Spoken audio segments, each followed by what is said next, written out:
Election అప్డేట్స్ను అందరికంటే ముందుగానే తెలుసుకోవాలంటే ఈరోజే RTV లైవ్ యాప్ని మీ మొబైల్లో డౌన్లోడ్ చేసుకోండి. జై శ్రీరామ్.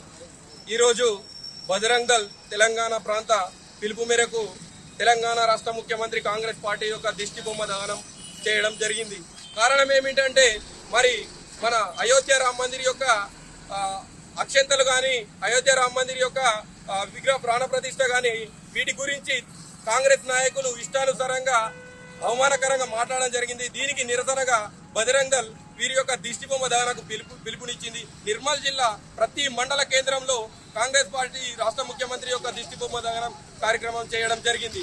మరి గుర్తుపెట్టుకోవాలా, ఖబర్దార్ రేవంత్ రెడ్డి, ఈ రోజు నీకు ముఖ్యమంత్రి పదవి వచ్చిందంటే తెలంగాణ లోపల మెజారిటీ ఉన్న హిందువులము ఉన్నాం కాబట్టే నీకు ముఖ్యమంత్రి ఇచ్చిర్రు. అదే మనం మైనార్టీలో ఉంటే నీకు కనీసం ఎమ్మెల్యే సీటు కూడా దక్కకపోతుండే.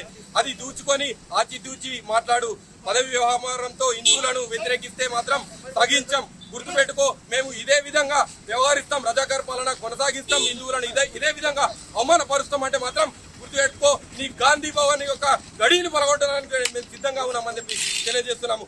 భారత్ మాతా కీ జై, భారత్ మాతా కీ జై. ఏవిరా బిడ్డ ఇదేనా రావు కాకా గదేంది మీరు ఓట్లేనికి పోలే?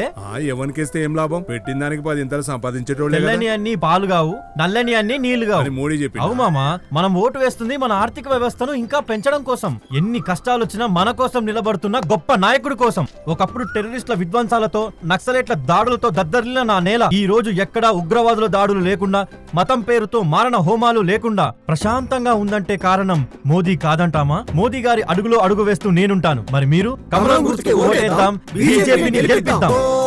మన అందరి నేస్తం బీజేపీనే గెలిపించేద్దాం.